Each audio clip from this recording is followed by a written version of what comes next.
Ed Orgeron, former head coach at LSU, somebody that definitely knows a thing or two about some of those guys we saw playing in the Super Bowl yesterday. Coach, how are you? That's a good morning, man. Great to be on your show, and I want to let you know I think you do a fantastic job. You are so sweet. It was so good to see you out there. We ran into each other a couple of times. What was your Super Bowl experience like? I know the weather was unbelievable. Outstanding. You know, it's actually the first Super Bowl I've ever attended. Really? And, Joe gave me tickets. Yeah, so Joe's the one that gave me tickets. He wanted me there, and so we've been here all weekend. I'm going to be here through Wednesday. I did a lot of TV stuff, a lot of radio stuff.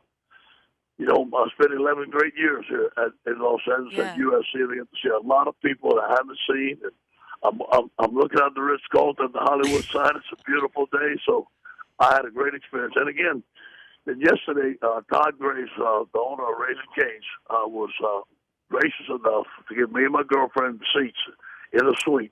Aww. Amazing. Watch the game, and you know, we did with some great football players. Michael Thomas was there. Nelly was sitting on the side of it. So what a great day. It was just a fantastic day. That's awesome. What was it like? I mean, look, Joe Burrow gives you so much credit for really changing his career and really elevating his game. What was it like to, obviously wasn't the result that you would have wanted, but what was it like to see him playing on that big stage?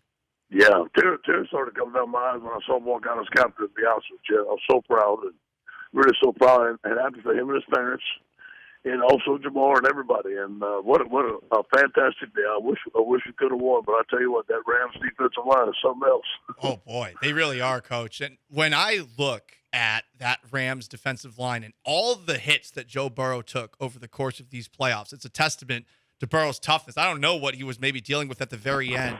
How quick were you able to determine his toughness? Because that's something I imagine it's very difficult to get a real feel for as a coach until you see a guy in action for a little bit of time.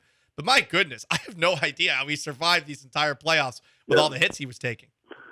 Well, you know, you can feel it in him, and you know, I noticed his intelligence right away. But the toughness thing is a process. Now he had it, you know, as practices went on, he's taking hits and stuff. But that hit he took against UCF, not many people would have came back, and he came back and scored 3 touchdowns right after. But you know, everybody knew Joe's toughness and his grit. But I think toughness and grit is something that you show on a daily basis throughout time, and he never talks about it. You know, never hear him say, "I'm tough." You know, some guys will tell you they're tough. He shows you they're tough, and he's still doing it. Because I tell you what, he took some hits yesterday. So America's kind of fallen in love with Joe Burrow, not only his swag, but the way he treats his teammates, how inclusive he is. What did you see from your vantage point at LSU when you were coaching him about his leadership on and off the field? He's a Pied Piper. Everybody believes in Joe. But, you know, he came in the first day, man. He won all the sprints. He kept his mouth shut. He was the fourth-string quarterback, and he kept on working. And before you know it, man, that team believed in him, and he never boasts about it. You know, the championship year, you know, we played teams that we won a trophy that years before the team would take the trophy and hoist it and run around the field. Joe said, "We're not picking it up. We're picking up one trophy." And everybody believed it. It wasn't about the Heisman with Joe, and never was about him. It was always about winning and the football team, and he always praised his teammates, and his teammates believed in him. Could you ever see yourself wearing the suit that Joe Burrow wore into the stadium? I mean, it is Tigers. You know, it was Tiger themed, just like the Bengals, just like LSU. Let me tell you something, man. Hey, that's not my style. I love him. The stuff he pulls off, that's out my wheelhouse. I'm far gone for that. But you know what? That's him. And he knows how to do it. He's so serious about his football and his career, but he does have that entertainment part that he knows at the right time what to do. And look at the things he's done, the cigar, the stuff he's done. The guy's amazing. Ed Orgeron joining us now on Vanessa and Gallant. Coach, I know there's been a lot of comparisons about, you know, are Mahomes and Allen the next Brady and Manning and all of that. Do you think we've seen the last of Joe Burrow in a Super Bowl, or do you think we're going to see him in a couple more? No, I think we'll see him in a couple more. We've got to get an offensive line. Yeah. And it's obvious. And I'm not because they're all fine. Something's got to happen so we can protect him better. I think that, you know, T. Higgins and Mixon and Jamar is a great start for them guys. And I do believe they got a good coach. They got a good system. But, and then again, I think we went against one of the best defensive lines in the history Right. of the NFL, and probably one of the best defensive players in the history of the NFL, Aaron Donald. What a great player. Aaron Donald is really good. Also, another guy that you coach, Jamar Chase. I mean, that Jamar Chase and Joe Burrow are on the same team and then making ridiculous plays happen over Jalen Ramsey in the Super Bowl. That catch, Coach, you're watching this week. What was going through your head when you saw that Chase was able to bring that in with one hand? I was right there. I was right in the corner when he made it, man. I jumped up. I was so happy. What a play.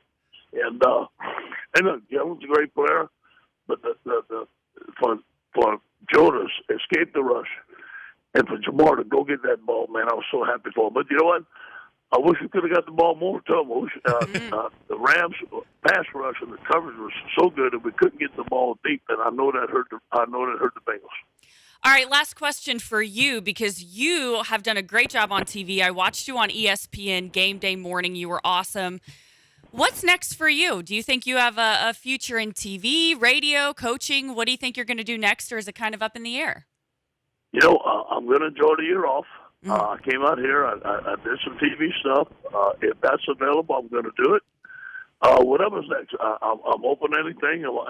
For a year off, if a coaching thing comes up that I like, good. If TV comes up, good. If nothing comes up, I got to be honest, LSU's been good to me. Yes, they have. I can just enjoy my life. You don't want to go back up to Syracuse? I would love it if you went back up to Syracuse. Come on. I know it's cold. I was up there. Believe it, I was up there 2 weeks ago. Oh, you were? I spoke to the New York.